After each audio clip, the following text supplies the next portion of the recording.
How to decrease. SKPO. SKPO is an abbreviation for slip, knit, passover, a technique used to decrease the number of stitches on your needle.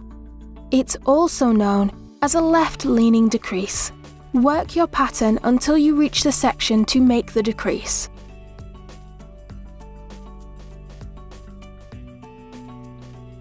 Insert your right needle into the stitch as if to knit, then instead of making a knit stitch, slip the stitch off the left-hand needle onto the right. Knit your next stitch as normal.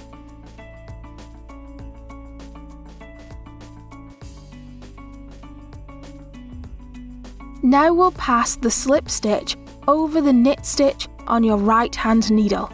To do this, insert the tip of your left-hand needle into the second loop on your right-hand needle. Using the needle tip, gently lift this loop up and over the knit stitch next to it. Carry the loop over and off the end of the right-hand needle. You have now decreased using slip, knit, passover.